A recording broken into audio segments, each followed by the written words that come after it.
OMG, Sian, Noki Bear at tila deadma lang sa pagkapanalo ni Kim sa Magpasikat 2023.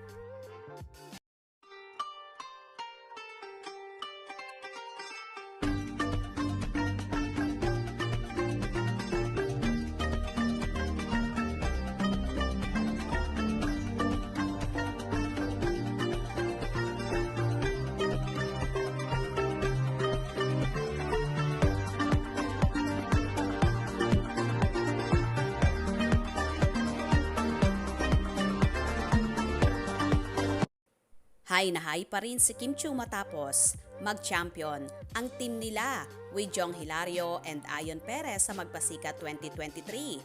Sa Instagram ay panayang pasasalamat ng aktres sa lahat ng mga kasamahan, kabilang na ang buong production team ng kanilang number. Ayon kay Kim, ay pang-apat na niya itong magpasikat performance at sa tuwing sasapit ang moment na ito ay iba talaga ang pakiramdam. Still on, #magpasikat 2023 hi. Thank you at it's showtime na, family, for always giving me a memorable year with each and everyone. Kung magpasikat lagi ang King on Top yearly, nandon ang kaba, excitement, doubts, worries, and many more. All in the spirit of love and fun.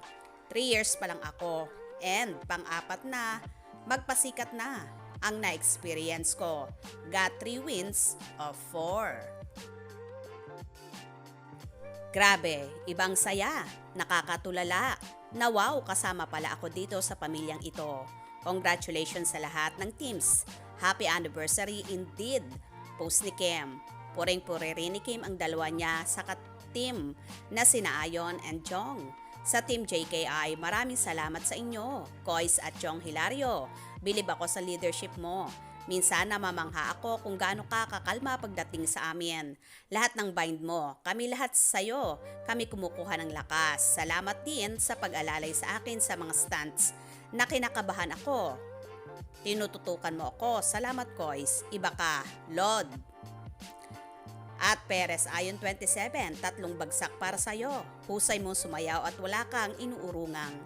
Nagulat ako sa willingness and determination mo na gawin lahat ng mga choreographer and stunts. Nakita ko kung paano ka nagpursige and wala kang pinagdudahan sa ginawa mo. Husay mo.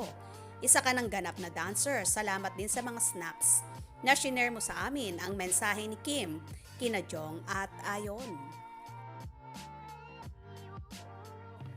In fairness, deserve naman talagang mag-champion ng Team JKI dahil napakahirap ng ginawa nila. Buwis buhay naman talaga at napaka-relevant din ng kanilang konsepto na tungkol sa social media. Second place sa Magpasikat 2023 ang team ni Ann Curtis, Ogie Alcacid at Ryan. Congratulations sa team ni Kimi at sa iba pang mga nanalo at lalong higit. Happy 14th anniversary sa It's Showtime Magpasikat. Anyway, wala namang kiber at tila deadma ang nobyo ni Kim na si Sian Lim na hindi man lang binati ang aktres sa pagkapanalo na nakakapaisip tuloy. Dati-rati kasi kapag may mga achievements na nakukuha si Kimi ay nangunguna si Sian sa pagbati or pag-congratulate sa nobya. Pero ngayon, tila deadma si Sian sa panalong ito ni Kim sa Magpasikat 2023. Totoo kaya ba ang napapabalitang hiwalay na talaga ang Kim C? At isa nga ba ito sa pagpapatunay? Kayo na ang bahalang humusga. Kaya naman tumutok at wag na wag pauhuli sa mga maiinit na kaganapan. Anong inyong magiging reaction sa bidyong ito? Comment below.